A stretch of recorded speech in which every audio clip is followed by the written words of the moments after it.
Hi, welcome back RR vlogs అండి. ఈరోజు vlog వచ్చేసి చికెన్ కర్రీ చికెన్ పకోడీ రెండు చేయబోతున్నానండి. ముందుగా చికెన్ కర్రీకి ప్యాన్ పెట్టుకొని అందులో ఆయిల్ వేసుకొని కట్ చేసుకున్న ఆనియన్స్, పచ్చిమిర్చి అన్నీ వేసుకోవాలండి. తర్వాత చికెన్ వేసుకొని అందులో ఒక స్పూను అల్లం వెల్లుల్లి పేస్ట్ వేసుకొని, పసుపు వేసుకొని, కొంచెం ఉప్పు వేసుకొని వాటిని మగ్గించుకోవాలి. అలాగే వాటిని 2 టమాటాలు కట్ చేసుకొని ఇందులో వేసుకొని వాటిని మనకి చికెన్లో వచ్చే వాటర్ మొత్తం ఇనికిపోయేంత వరకు మనము మగ్గించుకోవాలండి. అందులోనే కొంచెం మనకి కర్రీకి సరిపోయినంత కారము, ధనియా పౌడరు, కొంచెం గరం మసాలా వేసుకొని మొత్తం మనకు ఆ వాటర్ మొత్తం ఇంకిపోయేంత వరకు మనము ఉడికించుకోవాలండి.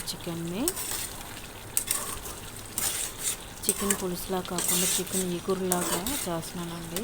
అందుకే వాటర్ అంతా ఇంకిపోయేంత వరకు ఉంచుకోవాలి. లాస్ట్గా కరివేపాకు, కొత్తిమీర యాడ్ చేసుకొని మీకు కర్రీ అయితే అయిపోయిందండి. ఇదండి చికెన్ ఇగురులాగా చేశాను ఇవాళ నేను. మనకి కర్రీ అయితే అయిపోయిందండి.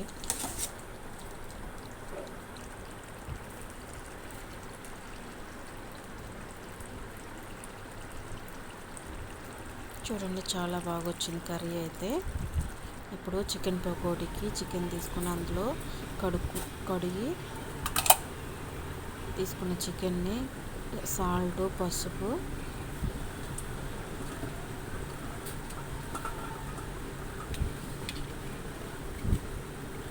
కారం ఒక 2 స్పూన్లు అయితే యాడ్ చేశానండి.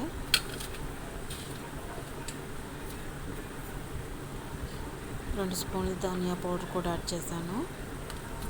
కొంచెం గరం మసాలా,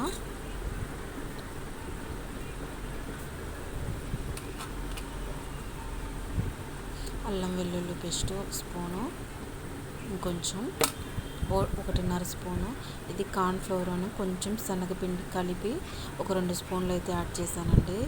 చికెన్ పకోడీకి కాబట్టి కరివేపాకు, కొంచెం కొత్తిమీర ఇవన్నీ యాడ్ చేసుకొని మనం ఇదంతా మిశ్రమాన్ని కలుపుకోవాలండి. ఇలా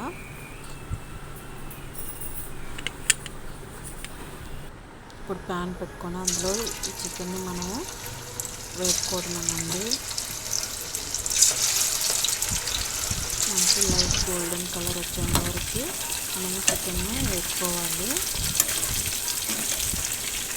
ఇవన్నీ చికెన్ పకోడీ అయిపోయింది. మీకు ఈ వ్లాగ్ నచ్చినట్టయితే ఆర్ఆర్ వ్లాగ్ 28 ఛానల్ సబ్స్క్రైబ్ చేసుకొని లైక్ చేసి సపోర్ట్ చేయండి ఫ్రెండ్స్.